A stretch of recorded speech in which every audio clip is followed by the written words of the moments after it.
todos, sejam bem-vindos a mais um episódio do nosso Pod Lace.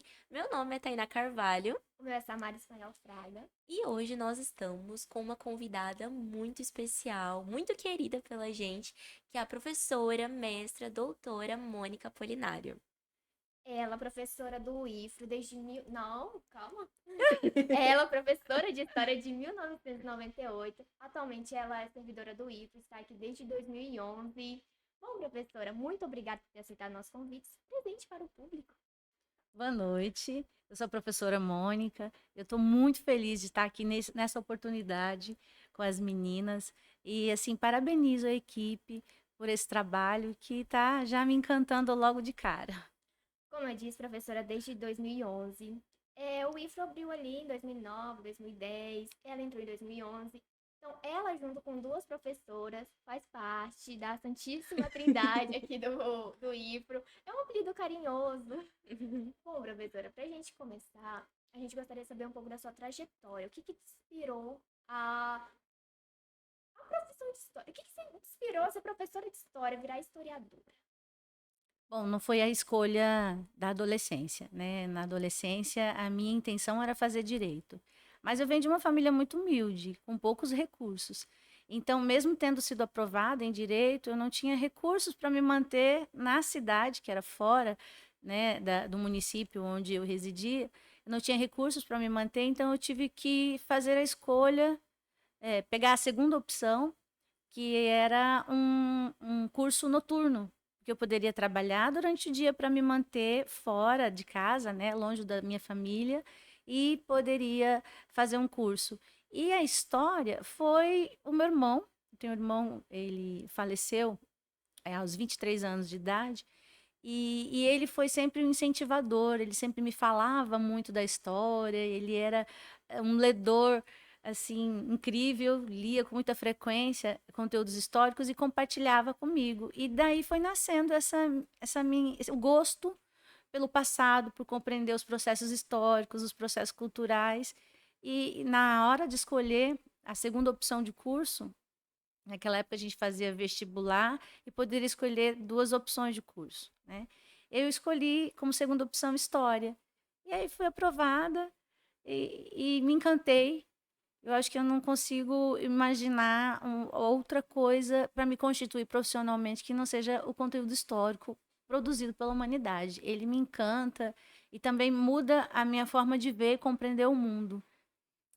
Nos humaniza de certo a certo a um ponto de nos fazer entender a diversidade humana, nos fazer entender os processos históricos, como eles aconteceram, os interesses que circundam as relações que o homem produziu na história. E eu acho que é fundamental. A gente só cresce quando a gente olha para o passado e projeta um futuro melhor. Então, a humanidade precisa olhar mais para o passado. E a historiografia é isso. Por que que, assim, a senhora entrou no IFRO, né, em 2011, e a senhora já teve, assim, essa experiência com adolescente, ensino médio, aqui no IFRO, ou, tipo, desde antes a senhora já, Não, já eu começava? quando entrei no estado, quando eu vim para Rondônia em 2001, eu já vim concursada, né, do estado e trabalhei até 2011 quando eu entro no IFRO. Então eu já trabalhava com ensino fundamental e com ensino médio. Tive algumas experiências também no ensino superior antes de entrar no IFRO, na rede privada em Porto Velho. Uhum. Mas foi passageiras. Mas eu sempre gostei de trabalhar com ensino médio. O que te fez te vir para Então, tem uma história tão engraçada em torno disso. Eu morava em Porto Velho e o meu caminho para ir para os locais de trabalho, que era o Colégio Tiradentes e o Colégio Objetivo e o SESI, que eram as escolas que eu trabalhava em Porto Velho. Então, o meu caminho passava sempre pelo local onde hoje é o Calama. Mas naquela época estava ainda em construção, estavam colocando os primeiros tijolos. E nós íamos para o trabalho, eu, meu marido e uma prima que morava comigo. E ela sempre foi zoeira, sabe? Fazia piada com tudo. E eu disse assim: um dia eu vou trabalhar aqui. No IFRO, né? Tava construindo ainda, eu vou trabalhar aqui. Daí ela falou assim: ah, já sei, de pedreira, eles estão construindo. Começou a zoar. duvidando da minha capacidade. Daí eu fiz uma aposta com ela. Eu falei assim: olha, se eu passar, você vai me pagar uma grade de original. A gente sempre gostou de tomar cerveja juntas. E você vai ter que cumprir. E naquela época, a original era a mais cara naquele momento, né? Então eu quis aquela de melhor qualidade. E eu me dediquei, fechei 3 meses estudando os conteúdos que ainda eram muito incipientes e passei. Mas foi uma provocação, não era a minha ambição entrar no IFO, ela me provocou, me senti provocada, né? Naquela ocasião, meu marido ria muito, ela vai trabalhar de pedreira, porque ela quer trabalhar no IFO, estão construindo ainda. Estava começando o IFO no estado de Rondônia, né? O Instituto Federal. E deu certo, passei, entrei, não foi premeditado, mas foi por conta de uma provocação. Até hoje ela brinca comigo, você está no IFRA, está muito feliz e a culpa é minha, porque eu acabei te provocando. E de verdade, foi isso mesmo que aconteceu. A senhora sente, assim, uma diferença, pelo menos, né, na vida da senhora profissional? A senhora sentiu, assim, talvez um gosto a mais pelo ensino fundamental, ensino médio? Ou a senhora, assim, não Então, o tem? ensino médio não me apetece muito, não. Eu não gosto muito da mamãezada, sabe? Em Uhum. outras palavras, assim, aquele cuidado de mamãe que tem que ter com o aluno do ensino fundamental. O médio não, você pode falar de igual para igual, sabe? Tratar ele de forma a trabalhar para entrar no mundo adulto. Então, você pode falar cara a cara, olho no olho, sem ter muito cuidado com as palavras. Você pode preparar o aluno, o adolescente, para o mundo adulto. Eu acho que o ensino médio me dá mais essa competência de falar tranquilamente, sem ponderar, sem se preocupar eh, com a forma com que o outro vai compreender. Porque há um processo de amadurecimento entre o adolescente, quando ele entra no ensino médio e sai, que eu acho encantador. Quando ele vai descobrindo o mundo, eu acho que aí eu posso colaborar. Com o ensino fundamental, eu vejo que eu precisaria ser mais mãezona, né? E eu não tenho muito essa habilidade desse cuidado mais maternal que eu acho que o ensino fundamental exige, né? De ter um cuidado maior. Eu acho que eu estou mais preparada para lidar com o jovem, com o adolescente. Professora, voltando ao tópico de história, que a senhora disse que não foi sua primeira opção, mas depois se apaixonou. A gente viu no seu curricular que o seu mestrado é envolvido com história. Então, foi uma escolha sua fazer esse mestrado ou não foi uma oportunidade que apareceu? A gente também é movida pela sobrevivência, né? Então, quando eu entrei no IFRO, o IFRO tem uma carreira mais interessante do que a do governo estadual em relação a quem tem titulação, né? À medida que você vai progredindo na vida acadêmica. Então, ingressar no mestrado era, para mim, naquele momento, uma chance de aumentar o meu salário. Então, eu me inscrevi em dois, um mestrado em educação e um em história e estudos culturais. E eu fui aprovada nos dois e escolhi História e Estudos Culturais porque é a minha área de conhecimento e porque eu estava já desenvolvendo aqui no campus de Paraná um projeto com os alunos sobre fotografia. E aquele projeto me encantou muito.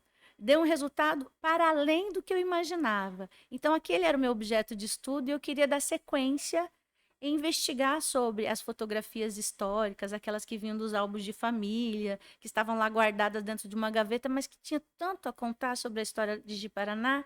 Então, o tema do mestrado em História e Estudos Culturais era mais atraente para mim do que o tema que eu tinha proposto quando concorria ao mestrado em Educação. Então, eu fiz a escolha por isso. Não só por ser a minha área de conhecimento, mas porque é um tema que me ganha. Eu adoro trabalhar com a imagem, não só a fotografia, mas eu acho que a imagem ela tem nela intrínseca um sentimento, uma dúvida, uma denúncia, ou conta um fato. Ela tem ali um atestado de presença que é significativo para mim e para a historiografia também. Né? Pega um livro de história, ele é repleto de imagens, as imagens contam muito, né? Revelam muito. Então, esse encantamento foi o que me motivou. A gente viu que a senhora realmente gosta bastante de fotografias, tanto que no seu lar tem bastante projetos sobre fotografias, imagens. E qual que a senhora acha, assim, na opinião da senhora, qual que é a importância do ensino de história para os alunos de hoje em dia, assim? Eu acho que não é nem para os alunos, é para o ser humano. Compreender a história nos eleva a uma condição mais humanizada. Porque quando a gente compreende os processos históricos, a gente se liberta de algumas amarras e alguns preconceitos que são construídos dentro do processo histórico. Nos permite ver além, olhar para o outro, entender que aquele outro é diferente, que ele tem uma história diferente e que tudo bem.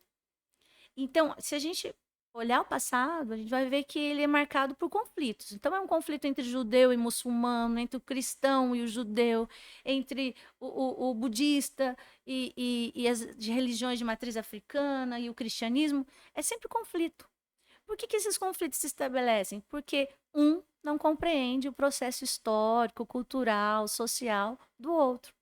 Então, os conflitos que acontecem na história da humanidade, Primeira, Segunda Guerra, se a gente perceber o processo histórico, ele é marcado por conflitos. Por que ele acontece? Porque a humanidade ainda não está olhando o passado e aprendendo com ele. Então, à medida que você olha o processo histórico, você consegue compreender que a religião do outro não é um problema, que a forma de organização política do outro não é um problema. Então, a história, o conhecimento histórico nos permite ver o outro de uma forma mais humanizada. Então, ele é importante para o aluno porque a escola é um lugar de formação acadêmica, de conhecimento, de conteúdo, mas também de formação humana. Disciplinas como a história, a filosofia, a sociologia, elas induzem a esse pensamento humanizado, de compreender o outro e não colocar estigma ou preconceito nas realidades históricas do outro.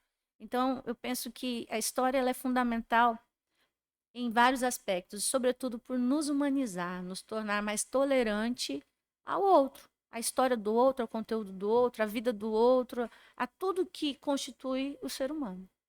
Sendo professora há 26 anos, né, professora? Acertei, eu estava aqui fazendo as contas.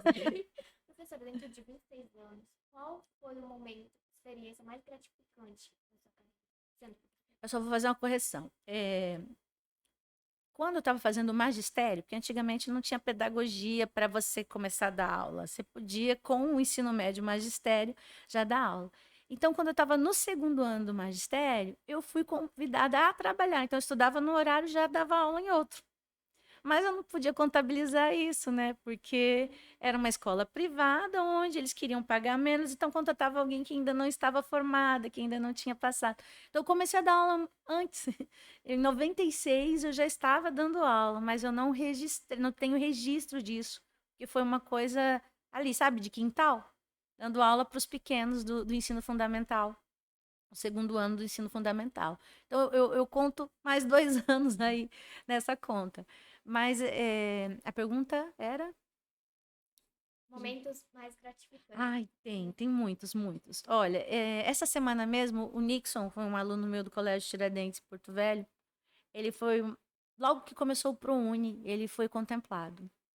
E ele foi fazer medicina, e era o sonho dele. De outra forma, ele não teria como ter feito, né? E eu vejo o quanto ele cresceu, ajudou os irmãos a estudar, porque ele teve aquela oportunidade. Aí, quando ele entra em contato comigo, professor, olha, eu estou fazendo isso, isso. Minha irmã fez psicologia, meu irmão tal, tal, tal. Eu fico muito feliz, porque é ver que, de alguma forma, você contribuiu para aquela pessoa chegar ali. Quando eu vou no banco, o gerente da minha conta foi meu aluno. Né? Quando eu vou levar minha filha médica, a pediatra que atende ela, foi minha aluna.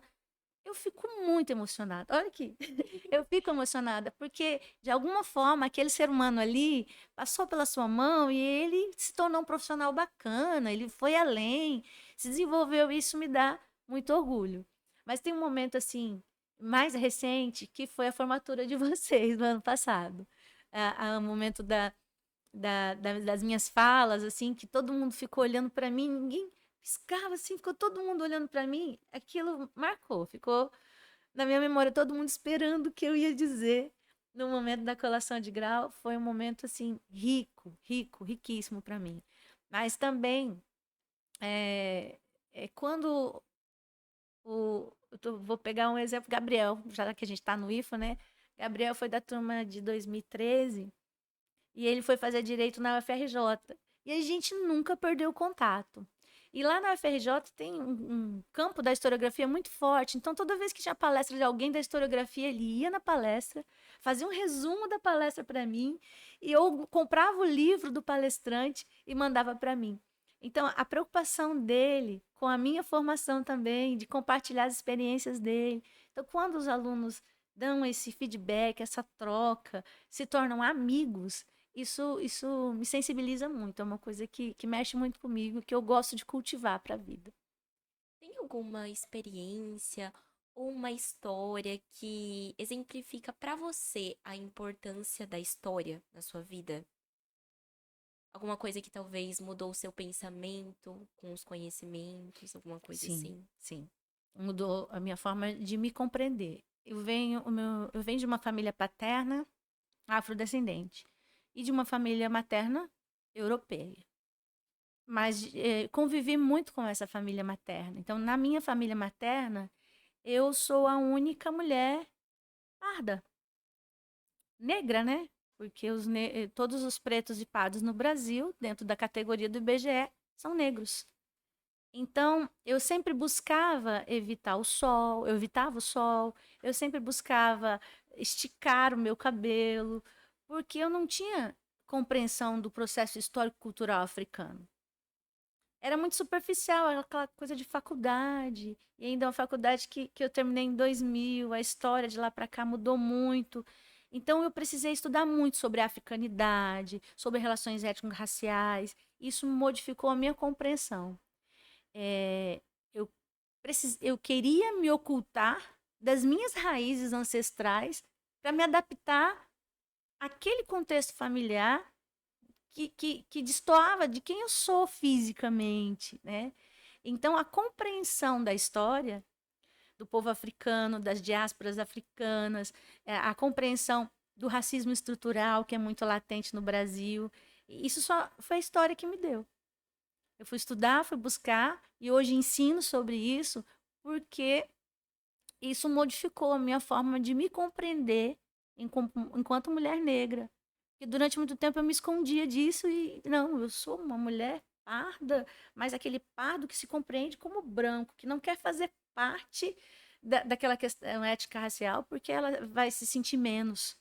Então havia um alto preconceito que foi o conhecimento histórico que me libertou disso, que veio e hoje é uma pauta de todas as minhas investigações históricas, da minha forma de compreender o mundo, da minha forma de ensinar história, está muito relacionada à questão étnico-racial, porque a história da humanidade sofreu muito por um grupo étnico considerar-se superior a outro grupo étnico, né? Não só em relação aos africanos, mas em relação aos indígenas, né? Então, tem questões que a história ensina, e ela ensina e humaniza, e me fez compreender quem eu sou. Então, o conhecimento histórico, ele é libertador.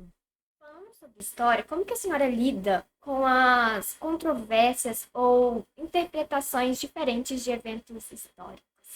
O historiador não pode fugir da ciência, né? Então, se há controvérsia, existem argumentos, existem indícios e existem comprovações, né? Mas depende de quem conta a história. Se a gente pegar a história de Hiroshima e Nagasaki contada pelos japoneses, ela vai ser diferente daquela contada pelos americanos, porque são pessoas que estão de lados diferentes do processo histórico.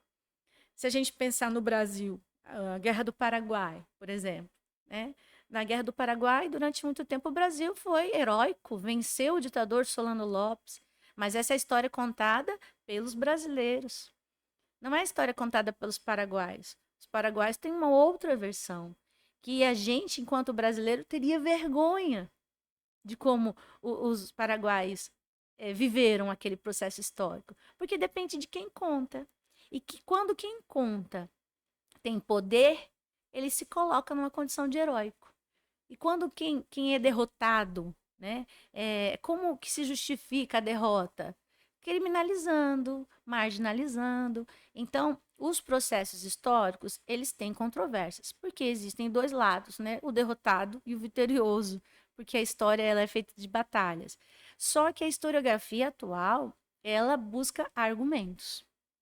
Ela busca comprovação, ela busca indícios. Não é mais achismo, né? Durante muito tempo, Dom Pedro I foi um herói nacional, né?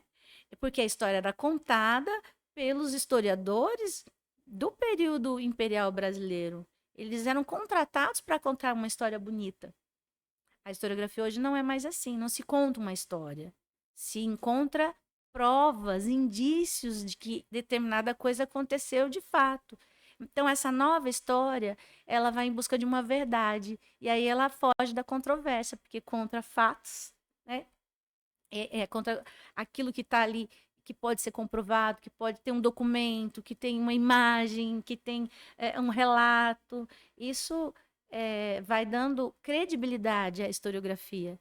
Durante um tempo, a historiografia era só contada, era a versão de alguém, não era comprovado. Hoje não. Hoje ela é mais aprimorada. Se busca comprovar os fatos com pesquisa científica.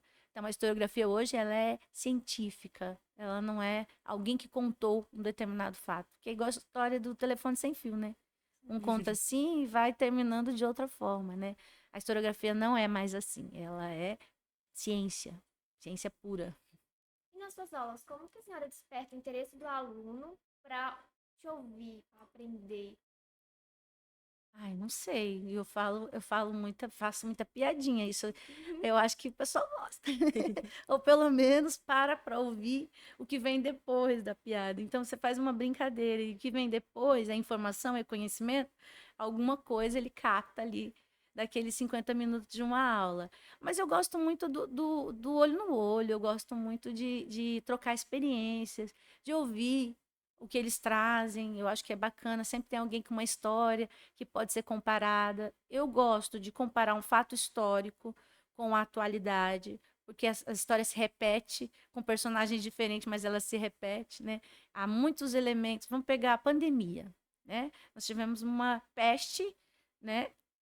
Durante a Idade Média, foi um processo pandêmico.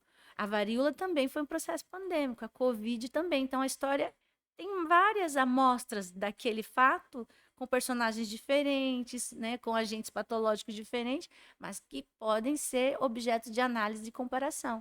Eu acho que isso enriquece a compreensão da história quando você mostra que há repetições, né? Há ditaduras A, B, C, você compara uma com a outra, as do passado, as do presente. Então, essa comparação, esse confronto e encontro de fatos históricos, ele faz com que a compreensão seja mais racional, mais lógica, mais crítica. Eu acho que esse é o caminho. Em termos de avaliação, como que você mede o sucesso do ensino de história para os seus alunos? Ai, será que tem sucesso? Durante muito tempo, eu ouvia assim: nossa, professor, eu venho lá do fundamental, a gente só decorava.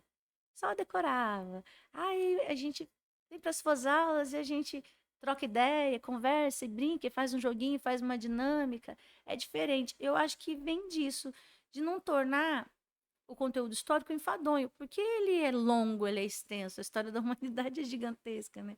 Então, ela vai se tornar enfadonho à medida que você não interage, não troca, quando não tem debate, né?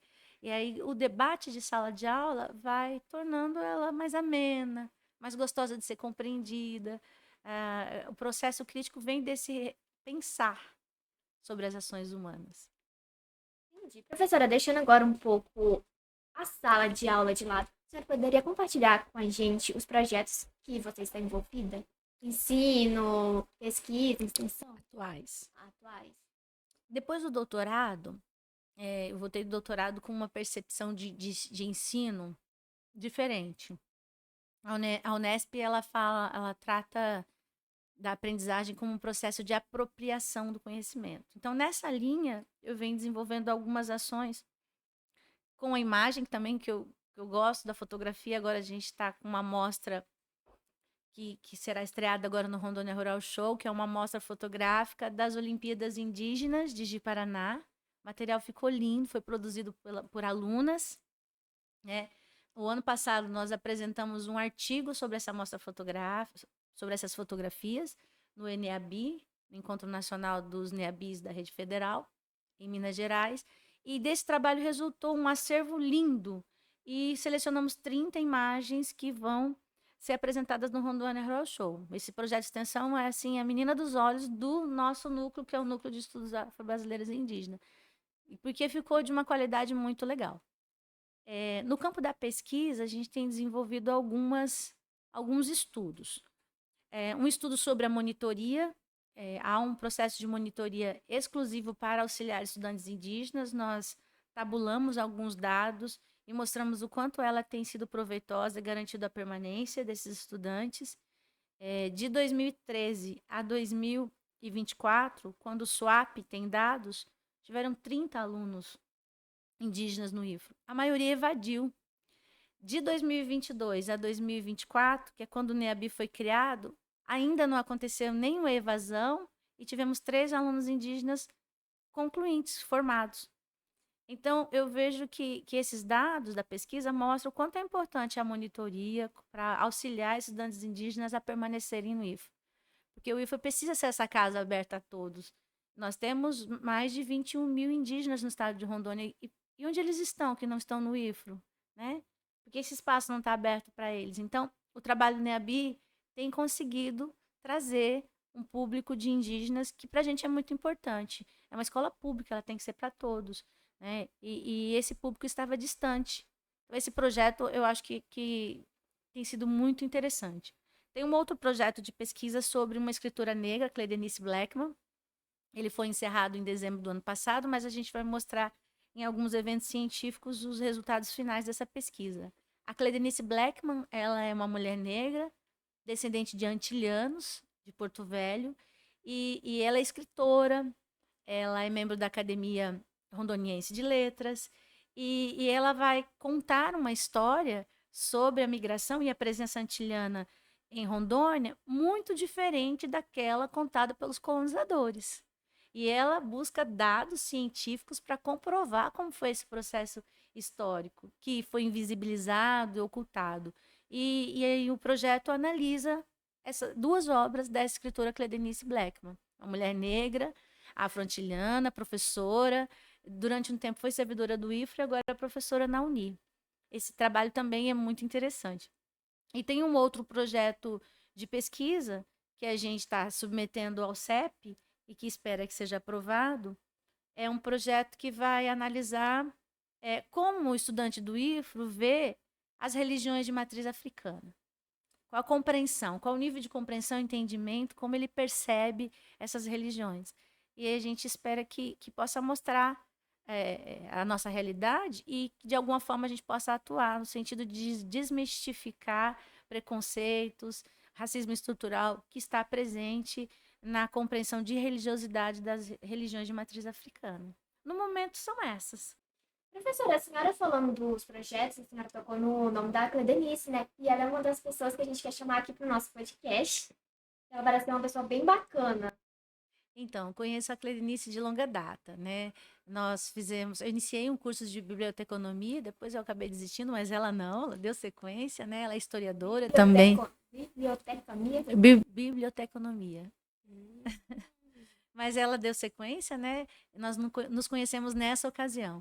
Depois, fizemos um mestrado juntos em História e Estudos Culturais. Ela sempre esteve me ajudando e sempre nessa pauta da questão do público, né? A descendência afro-antilhana em Porto Velho.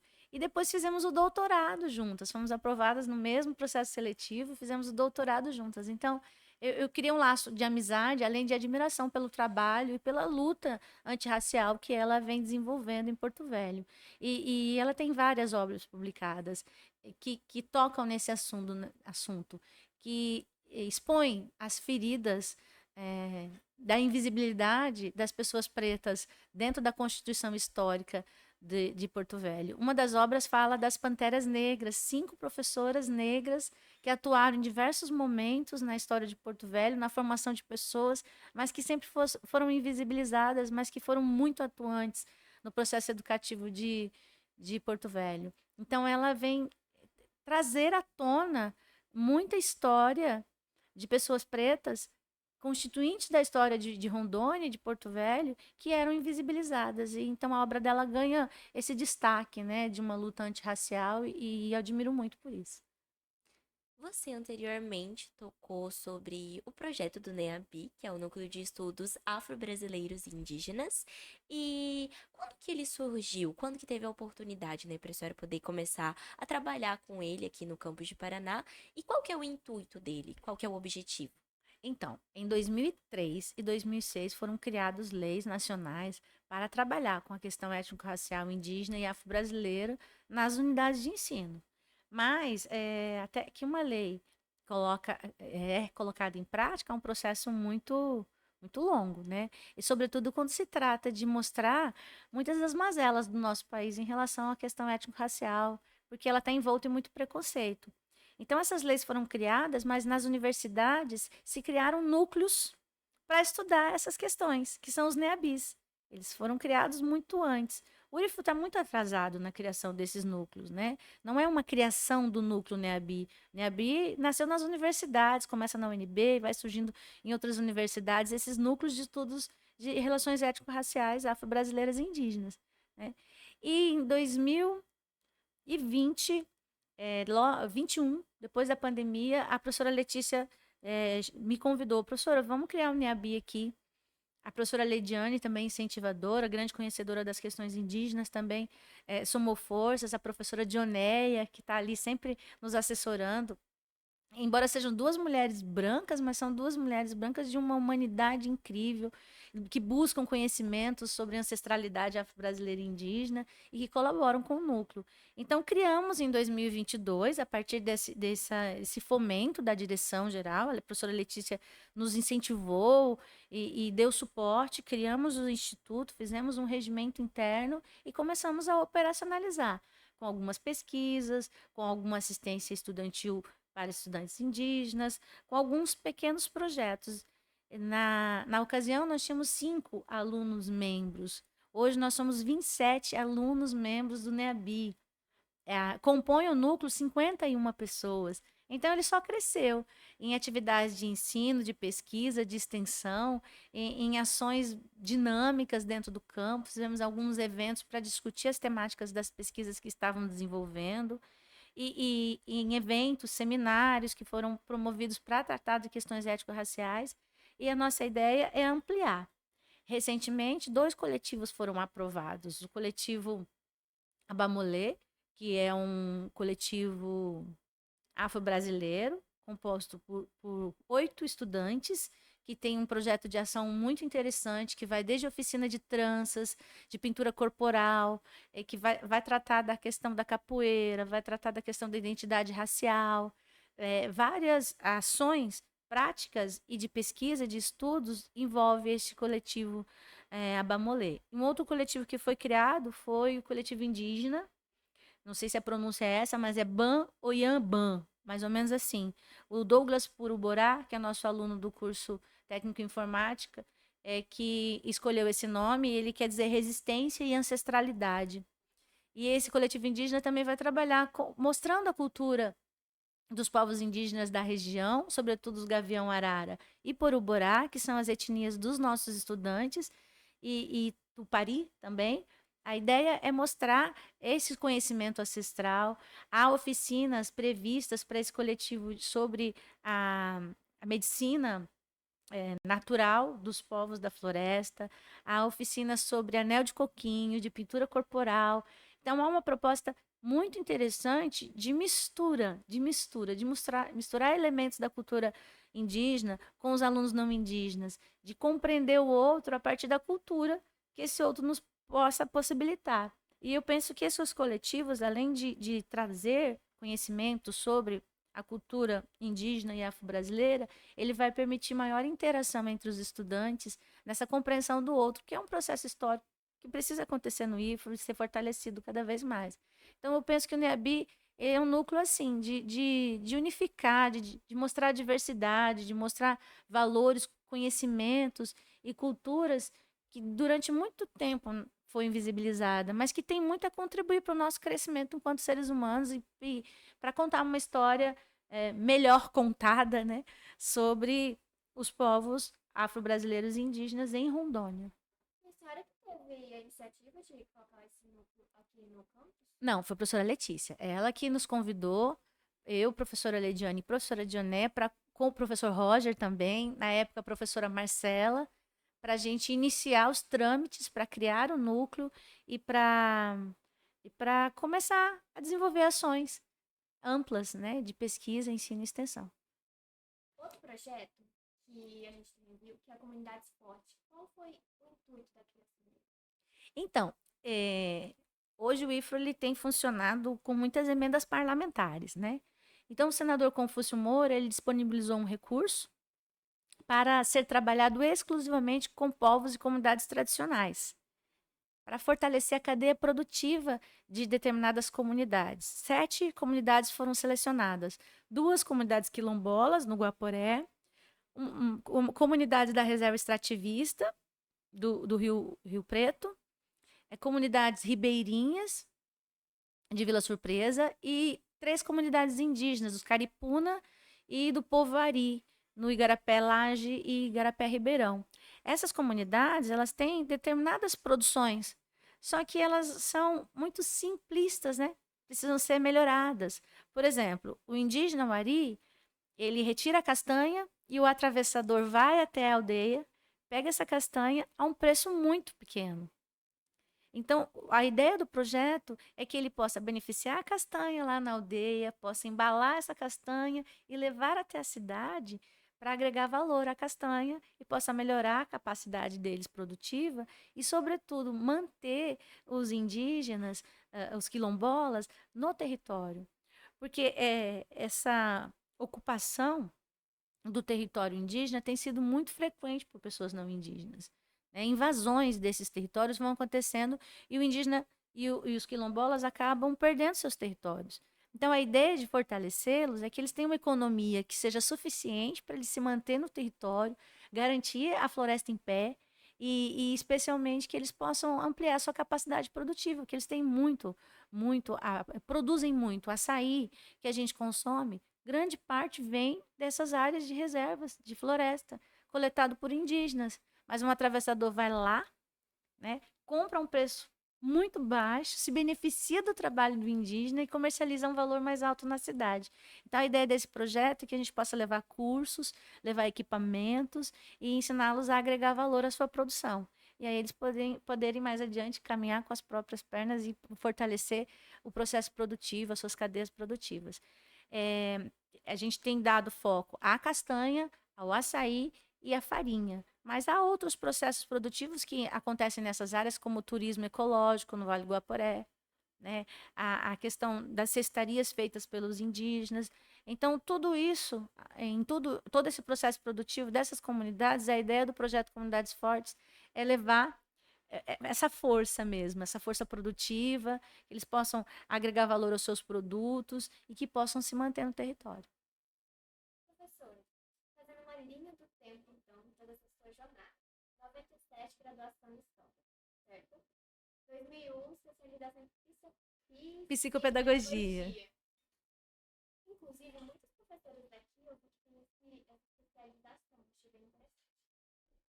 Depois, especialização em mídias da educação em 2009. Especialização em gestão ambiental em 2012. Em 2013, mestrado, né, em História e Estudos Culturais. 18, doutorado em Educação. 2021, mais recente, pós-graduação em Gestão e Educação à Distância. Professora, como cada coisa dessa contribuiu na sua carreira. E são tão distintas, né? São tão distintas. Estão ligadas a várias paixões que eu possuo. A tecnologia é uma delas. Embora eu não tenha tanta habilidade, eu me apaixono pelos recursos tecnológicos. Então, o curso de mídias foi justamente para ter mais conhecimento e ampliar a minha gama de possibilidades para a sala de aula, porque se eu aprendo novos métodos, eu aplico com os meus alunos, então eu trago algo novo, né? A gestão ambiental é uma paixão. Eu venho da roça, eu gosto da natureza, eu gosto desse universo ambiental, sabe? Da floresta, do rio. Então, eu queria aprender coisas novas para mim, para minha vida. Eu tenho um sítio e aplico boa parte do que eu conheci nessa oportunidade de estudar gestão ambiental lá no sítio. Tenho recuperado nascentes, a gente tem plantado todo ano, a gente planta de 200 a 300 árvores a mais no território. naquela propriedade, porque é uma paixão pessoal. Eu achei que eu precisava ter um conhecimento técnico maior para aplicar isso na minha realidade. A minha ideia é que quando eu aposentar, eu vou morar lá, lá no meio das árvores, né? Essa é a ideia, porque eu gosto desse universo, ele me encanta. A psicopedagogia foi uma oportunidade. Eu, a prefeitura, onde eu trabalhava no Paraná, antes de vir para cá, ela ofertou essa possibilidade. Quem quisesse fazer uma pós-graduação em psicopedagogia, porque naquela ocasião eu estava trabalhando com o ensino fundamental e eu vi uma oportunidade e fiz. E a última que eu fiz depois do doutorado foi em educação à distância, é porque durante muito tempo eu fiz críticas à educação à distância, sabe? Por não conhecer a ignorância, né? E aí, quando eu comecei a estudar sobre educação à distância e as possibilidades que ela oferece, eu comecei a desmistificar os meus preconceitos em relação à educação à distância, né? E ela sendo bem trabalhada, da forma como o IFRO se propõe hoje a fazer, eu acho que ela agrega muito valor à formação das pessoas, até para aqueles que não têm tanto acesso ao ensino presencial. E aí foi justamente para ter conhecimento e mudar um pouquinho aquelas amarras da minha compreensão ainda incipiente sobre educação à distância. E eu vi essa oportunidade, e era um momento pós-pandemia, em que a gente saía daquele ensino presencial para a virtualidade, à força, em decorrência da pandemia, né? Fomos forçados a dar aulas à distância, né? Então eu achava que era necessário compreender mais além para ofertar no meu AVA, né, nas aulas virtuais no Meeting, que eu pudesse ofertar algo melhor. Então, essas especializações que eu fiz, a maioria delas foram para agregar valor à minha profissão, para eu poder dar uma aula melhor, para eu poder melhorar a minha capacidade de interagir com os alunos. E elas foram muito produtivas para mim. E a gestão ambiental em 2012? Então, a gestão ambiental está relacionada à minha paixão pela natureza. Eu amo a natureza e aprendi muita coisa. A questão da reciclagem, de aproveitar tudo que a natureza tem e devolvê-la, veio dessa pós em gestão ambiental. Foi uma oportunidade bacana e eu fiz junto com meu marido. Nós dois éramos alunos nessa pós. E aí nós aplicamos muito do que nós aprendemos lá na nossa roça, lá no sítio. Aquele conhecimento nos serviu para preparar o nosso espaço, onde a gente quer envelhecer. A senhora sente vontade, assim, de fazer mais alguma coisa em relação à sua vida acadêmica ou você já se sente já realizada Não, com não, tudo? eu quero fazer meu pós-doc. Eu tenho uma ambição, tô me preparando para ela. Estou um pouco metida, né? Eu quero fazer meu pós-doc lá na França. O meu orientador, ele tem um contato muito forte, o meu orientador do doutorado tem um contato muito forte e eu quero me agarrar naqueles teóricos, né? E ter a oportunidade de ampliar e fazer uma pesquisa lá. É só uma ambição, né? Mas se não for lá, pode ser em outro lugar também. Mas eu quero fazer um pós-doc. Eu quero continuar sempre pesquisando. Eu acho que pelo NEABI, a possibilidade de pesquisas em uma área de conhecimento que me atrai, que eu posso conciliar a imagem, que é uma coisa que eu gosto muito, trabalhar com fotografia, trabalhar com imagem, trabalhar com recursos imagéticos, e eu também posso trabalhar com a questão da identidade, da cultura, da questão étnico-racial. Eu acho que ali é um espaço que eu acho que durante um tempo eu vou estar por ali. Agora eu estou como coordenadora, o mandato se encerra em dezembro, uma outra pessoa irá me substituir, mas eu continuarei como membro do NEABI, atuando em ações do núcleo. E eu acho que o caminho é esse. Eu espero que ele seja produtivo o suficiente para que eu possa concorrer a algum edital ou alguma proposta para um pós-doutorado. Gente, pra gente finalizar o nosso podcast, gostaríamos de ouvir a opinião da professora sobre o chat GPT. Pra quem não sabe, hoje em dia eu acho difícil alguém não saber o que é. É uma inteligência artificial. A professora é a maior hater do chat GPT. Qual a sua opinião sobre o chat? Então, veja bem, não é ao chat GPT, é como os meus alunos estão usando ele. É isso que me incomoda. Porque eles não estão usando para produzir conhecimento, eles estão fazendo com que a máquina produza o conhecimento por eles, que é o caminho mais fácil. Então, eu tenho visto com muita frequência atividades cujas respostas não são do pensamento dos meus alunos. Eles vão lá e buscam a resposta pronta. Ele não refletiu sobre aquilo. Porque eu já usei o chat GPT para fazer desenhos. Às vezes eu queria uma ideia para fazer uma arte. No Dia da Mulher, nós estávamos pensando numa imagem que fosse representar o NEABI e que pudesse representar a identidade afro-brasileira, indígena, e encontramos um monte de mãozinha, assim, uma indígena, uma... E aí jogamos a ideia e o ChatGPT criou para a gente, com base na nossa ideia, aquilo que a gente queria. E ficou bacana, ficou bonito. Então, veja bem, a ideia estava ali, a gente usou ele para criar, né? O que acontece é que, na maioria das vezes, eu tenho visto alunos usarem assim, precisa fazer um texto e ele coloca a inteligência artificial a seu serviço. E a sua capacidade de produzir vai ficando limitada. Você pode ter um cérebro muito bom, ter uma Ferrari, mas se você não usa ela, ela vai atrofiar, não vai funcionar. Uma hora não funciona, porque você não está usando, né? Então, eu acho que o chat GPT, ele distancia os estudantes do conhecimento, porque a forma com que eles estão usando não é apropriada. Está usando para tornar mais fácil o seu caminho para obter o certificado, o diploma, mas não o caminho para aprender, para se apropriar do conhecimento.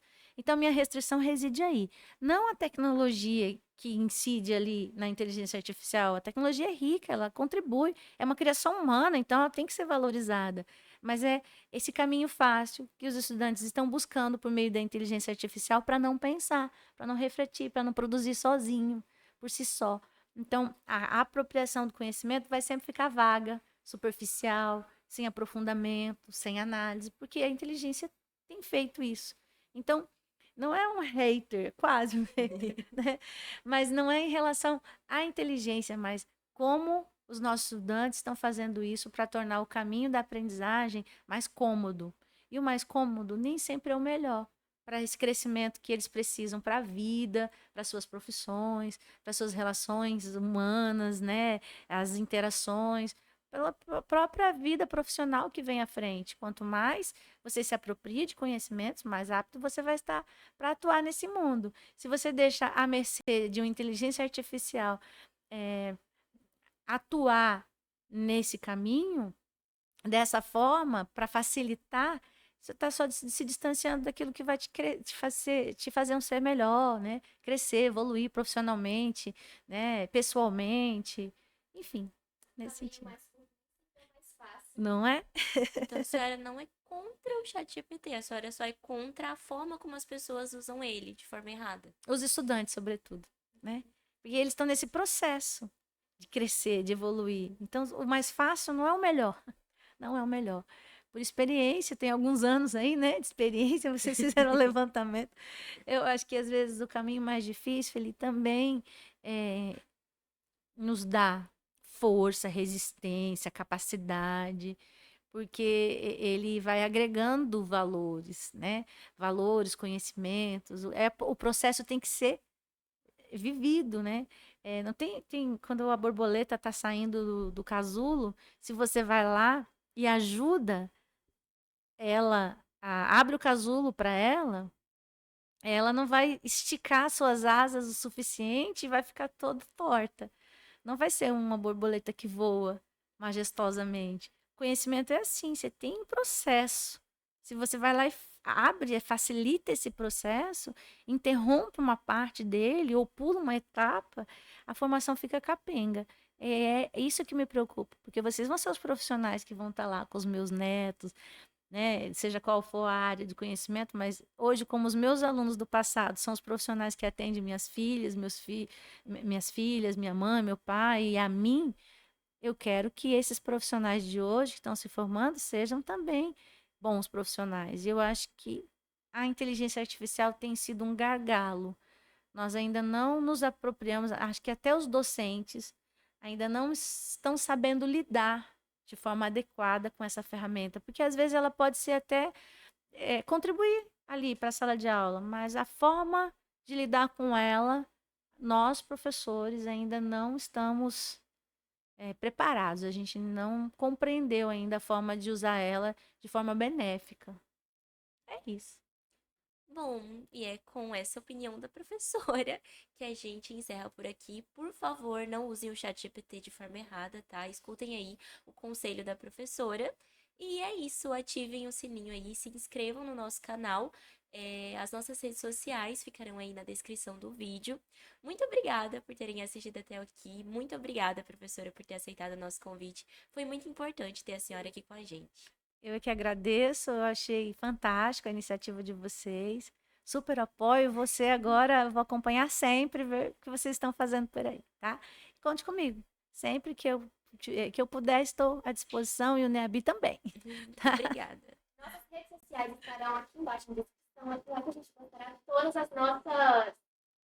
Posso dizer? Todas? Novidade. Bom, nossas redes sociais estarão aqui na descrição. É por lá que nós postaremos todas as nossas oportunidades. Fique ligado, rumo a 10 seguidores.